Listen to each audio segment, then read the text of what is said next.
എന്താണ് വിഷു? വിഷുവിനെ കുറിച്ചുള്ള ചെറിയ ഒരു ഐതിഹ്യം നമുക്ക് ഈ വീഡിയോയിലൂടെ കാണാം. അതായത് ഇതിനെ കാർഷികോത്സവമായിട്ടാണ് കാണുന്നത്. കേരളത്തിൻ്റെ മാത്രം സ്വന്തമായ കാർഷികോത്സവമാണ് വിഷു. മലയാള മാസം മേടം 1 വിഷു ആഘോഷിച്ചു വരുന്നത്. രാവും പകലും തുല്യമായ ദിവസമാണ് വിഷു. അതുപോലെ തന്നെ ഇതിൽ പ്രധാനപ്പെട്ട ഒരു കാര്യമാണ് വിഷുഫലം. എന്താണ് വിഷുഫലം? അടുത്ത ഒരു കൊല്ലത്തെ ഫലത്തെക്കുറിച്ച് ജനങ്ങൾ ചിന്തിക്കുന്നതാണ് വിഷുഫലം എന്ന് പറയുന്നത്. കേരളത്തിൽ മാത്രമല്ല, അയൽ സംസ്ഥാനങ്ങളിൽ അതിർത്തിയോട് ചേർന്ന് കിടക്കുന്ന പ്രദേശങ്ങളിലും വിഷു ആഘോഷിക്കാറുണ്ട്.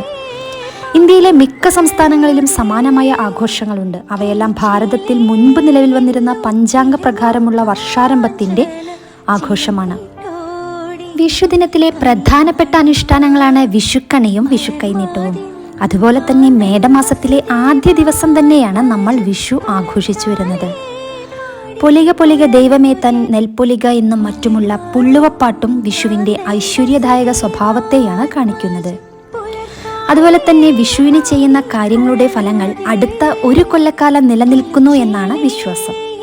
കേരളത്തിൽ ശ്രീകൃഷ്ണന്റെ ആരാധനയുമായി ബന്ധപ്പെട്ട വിഷുവിന് വളരെയധികം പ്രാധാന്യമുണ്ട്. ഗുരുവായൂർ പോലെയുള്ള ശ്രീകൃഷ്ണ ക്ഷേത്രങ്ങളിൽ മേടവിഷു വളരെ പ്രാധാന്യത്തോടു കൂടിയാണ് ആഘോഷിച്ചു വരാറുള്ളത്.